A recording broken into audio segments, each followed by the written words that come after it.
আসসালামু আলাইকুম। সবাইকে স্বাগত জানাচ্ছি বিটি ভিউজে। আপনাদের সাথে আছে আমি তানজিলা হক।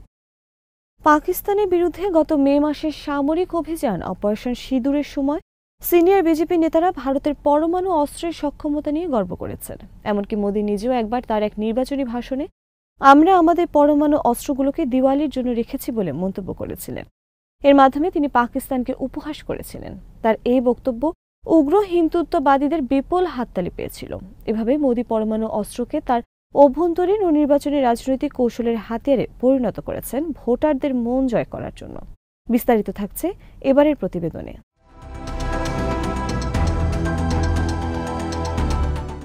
পাকিস্তান সেনাবাহিনীর পক্ষ থেকে ইতিমধ্যেই স্পষ্ট করে দেয়া হয়েছে যে আগামীতে ভারতের যে কোনো ধরনের হামলা যদি তা সীমিত আকারেরও হয় তার জন্য ভারতকে কঠিন পরিণতি ভোগ করতে হবে।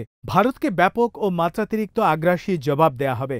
বিশ্লেষকদের মতে পাকিস্তানের এই বক্তব্য থেকে এটা স্পষ্ট তারা ভারতের সাথে পরিপূর্ণ পরমাণু যুদ্ধের জন্য প্রস্তুত রয়েছে।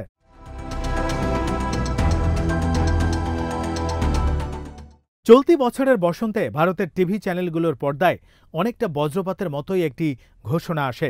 পাকিস্তান নিয়ন্ত্রিত কাশ্মীরের সন্ত্রাসী অবকাঠামোগুলোতে প্রিসিশন গাইডেড বিমান হামলা চালানো হয়েছে।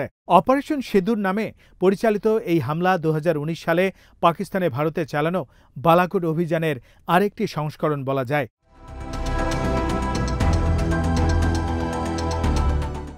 সে বছরের সাধারণ নির্বাচন সামনে রেখে চালানো সেই হামলার পর ভারতের প্রধানমন্ত্রী নরেন্দ্র মোদীর জনপ্রিয়তা বেড়ে যায় এবং সারা দেশে উগ্র হিন্দু জাতীয়তাবাদী চেতনা জোরদার হয়।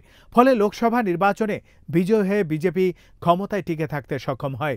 এবারও ভারতের কয়েকটি রাজ্যে বিধানসভা নির্বাচন সামনে রেখে মোদী সরকার গত এপ্রিলে অধিকৃত জম্মু ও কাশ্মীরের পেহেলগাম পর্যটকদের উপর সন্ত্রাসী হামলার ঘটনাকে ব্যবহার করে পাকিস্তানে হামলা চালায়।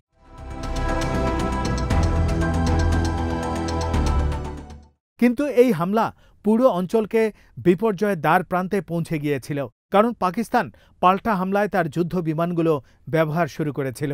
একই সাথে কাশ্মীরের নিয়ন্ত্রণ রেখায় ব্যাপক সেনা মোতায়েন করা হয়। পাল্টাপাল্টি এই হামলার মাধ্যমে দুই দেশ পারমাণবিক অস্ত্র ব্যবহারের দ্বার প্রান্তে পৌঁছে গিয়েছিল। বৃহত্তর সংঘাতের আশঙ্কায় পুরো অঞ্চলের মানুষ দম বন্ধ হয়ে যাওয়ার মতো পরিস্থিতি তৈরি হয়েছিল।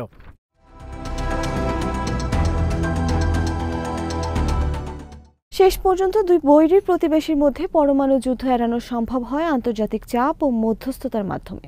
সামরিক তৎপরতাকে যে নির্বাচনে বিজয়ের অস্ত্র ও কৌশল হিসেবে ব্যবহার করা যায় তা 2019 ও 2025 সালে পাকিস্তানে পরিকল্পিত হামলার মাধ্যমে প্রমাণ করেছেন ভারতের প্রধানমন্ত্রী নরেন্দ্র মোদী। নির্বাচনী বৈতরণী পার হওয়ার জন্য পরমাণু অস্ত্র সজ্জিত দুই প্রতিবেশী দেশের মধ্যে এ ধরনের সামরিক সংঘাত সৃষ্টির মাধ্যমে নরেন্দ্র মোদী একটি বিপজ্জনক নজির তৈরি করেছেন। 2024 সালের লোকসভা নির্বাচনে বিজেপির আসন আগের চেয়ে অনেক কমেছে।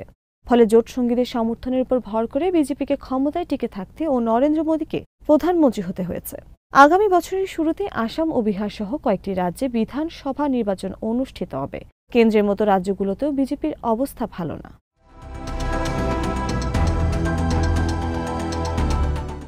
অর্থনৈতিক সংকট, ক্রমবর্ধমান বেকারত্ব, গভীরতর সামাজিক মেরুকরণ সহ নানা কারণে ভোটারদের মধ্যে অসন্তোষ দানা বাঁধছে বিজেপির ব্যাপারে। গত লোকসভা নির্বাচনে কংগ্রেসের নেতৃত্বাধীন বিরোধী জোট আগের চেয়ে ভালো ফল করেছে।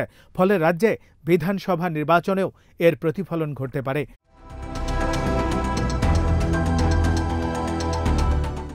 রাজ্য বিধানসভা নির্বাচন সামনে রেখে রাজনৈতিক হিসাব নিকাশ মেলাতে হিমশিম খেতে হচ্ছে মোদীকে। ভারতের হিন্দু ভোটারদের মধ্যে উগ্র হিন্দু জাতীয়তাবাদী চেতনা জোরদার করে তাদের ভোট বিজেপির বাক্সে টানতে শেষ উপায় হিসেবে পেহেলগামে সন্ত্রাসী হামলার ঘটনা সাজিয়ে পাকিস্তানে হামলা করেছে মোদী।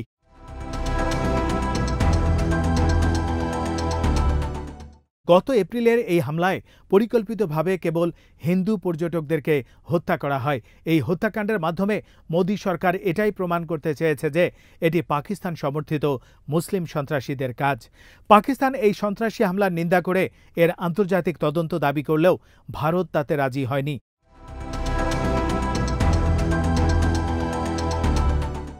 উল্টো তিনি পাকিস্তানে হামলার মাধ্যমে 2019 সালের বালাকোট হামলার মতো আবারও দেখাতে চেয়েছেন যে বাইরের যে কোনো হুমকি মোকাবেলায় কেবল বিজেপি সরকারই সক্ষম। এর মাধ্যমে বিজেপির প্রতি ভোটারদের সমর্থন বাড়ানোর চেষ্টা করছেন মোদি। নির্বাচন ঘনিয়ে আসলে যে কোনো ছুতোয় মোদির বিজেপি সরকার অপারেশন সিঁদুরের মতো আবারও পাকিস্তানে হামলা চালালে অবাক হওয়ার কিছুই থাকবে না।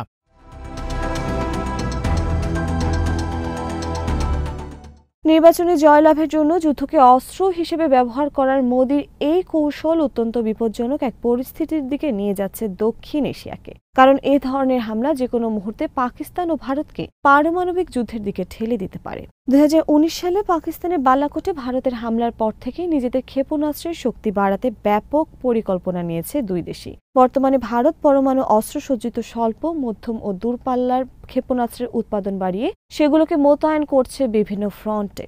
এগুলোর মধ্যে স্বল্প পাল্লার পৃথ্বী ও দূরপাল্লার অগ্নি-5 ক্ষেপণাস্ত্র উল্লেখযোগ্য। অগ্নি-5 ক্ষেপণাস্ত্র 5000 কিলোমিটার দূরের লক্ষ্যবস্তুতে আঘাত হানতে সক্ষম।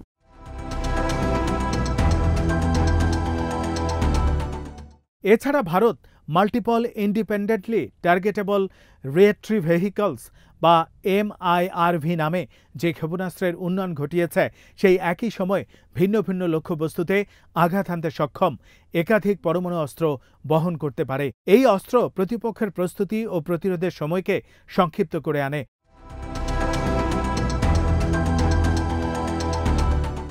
ভারতের এ ধরনের সামরিক প্রস্তুতি ও সক্ষমতা অর্জনের প্রেক্ষাপটে পাকিস্তানও বসে নেই হাত গুটিয়ে। ভারতের যে কোনো হামলার দাঁত ভাঙা জবাব দিতে তারাও ভিন্ন পথে হাঁটছে। যুদ্ধক্ষেত্রে ব্যবহারের জন্য তৈরি করছে নাসির নামে স্বল্প পাল্লার ট্যাকটিক্যাল পরমাণু ক্ষেপণাস্ত্র।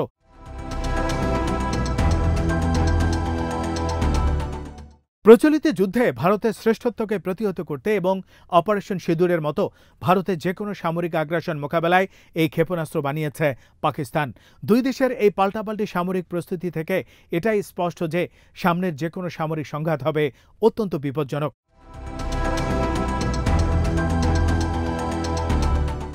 চিরবৈরী দুই প্রতিবেশী দেশের এই সামরিক প্রস্তুতি কেবল যুদ্ধের ক্ষেত্রেই সীমিত নেই, তারা নৌযুদ্ধেও পরমাণু অস্ত্র মোতায়েন করার প্রস্তুতি সম্পন্ন করেছে।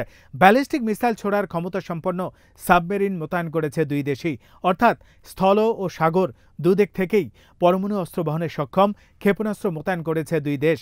এর সাথে আছে স্যাটেলাইট, অত্যাধুনিক রাডার ও ড্রোন সিস্টেম, যা তাদের মধ্যকার যে কোনো সংঘাতের মাত্রাকে আরও বিপজ্জনক পর্যায়ে নিয়ে যাবে।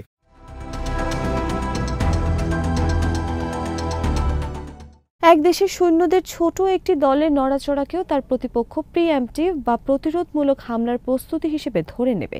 এ ধরনের উচ্চ প্রযুক্তির সমরাস্ত্র ও সামরিক সরঞ্জাম এবং প্রস্তুতির পরিবেশে পাকিস্তানে ভারতের অপারেশন সিঁদুর স্টাইলের সার্জিক্যাল স্ট্রাইক হবে ভুল হিসাব নিকাশের ফল। কারণ এ ধরনের যে কোনো পদক্ষেপ মহাবিপর্যয়ের ঝুঁকি তৈরি করতে পারে। নরেন্দ্র মোদীর নির্বাচনী কৌশল মূলত সংখ্যাগরিষ্ঠতার জাতীয়তাবাদ নীতির উপর প্রতিষ্ঠিত। ভারতের মুসলমানদেরকে দেশের শত্রু হিসেবে বিবেচনা করে তাদের ভোটাধিকার কেড়ে নেওয়ার জন্য 2019 সালে তৈরি করা হয় নতুন নাগরিকত্ব আইন। একই সাথে দেশটির একমাত্র মুসলিম সংখ্যাগরিষ্ঠ রাজ্য অধিকৃত জম্মু ও কাশ্মীরের রাজ্যের মর্যাদা কেড়ে নিয়ে কেন্দ্র শাসিত অঞ্চলে পরিণত করা হয়।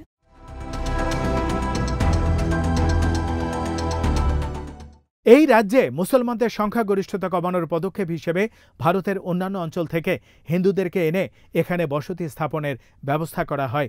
এভাবে সারা ভারতে হিন্দু জাতীয়তাবাদকে চাঙ্গা করার জন্য সারা দেশেই মুসলিম বিদ্বেষ চাঙ্গা করতে মসজিদ, মাদ্রাসা সহ মুসলমানদের ধর্মীয় প্রতিষ্ঠান ও স্থাপনা উচ্ছেদ, ভাঙচুর করা হচ্ছে ধারাবাহিকভাবে।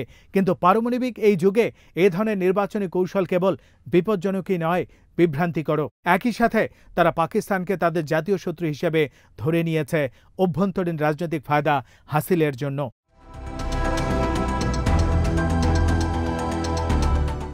আন্তর্জাতিক সম্প্রদায়, বিশেষ করে যুক্তরাষ্ট্র, ইউরোপ, এমনকি জাপান পাকিস্তানের বিরুদ্ধে মোদির এই সামরিক অ্যাডভেঞ্চার নিয়ে তেমন কোনো উচ্চবাচ্য করে না, কারণ তারা চীনের বিরুদ্ধে ভারতকে ব্যবহার করতে চায়। সেজন্য এসব দেশ ভারতের পাকিস্তানের বিরুদ্ধে সামরিক অ্যাডভেঞ্চারকে পরোক্ষভাবে প্রশ্রয় দেয়, দেখেও না দেখার ভান করে।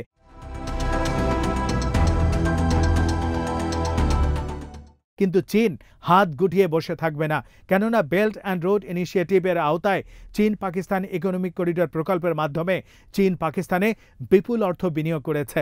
ফলে তার বিনিয়োগ রক্ষার স্বার্থেই ভারতের যে কোনো সামরিক আগ্রাসনের বিরুদ্ধে ব্যবস্থা নেবে পাকিস্তানের ঘনিষ্ঠ মিত্র চীন।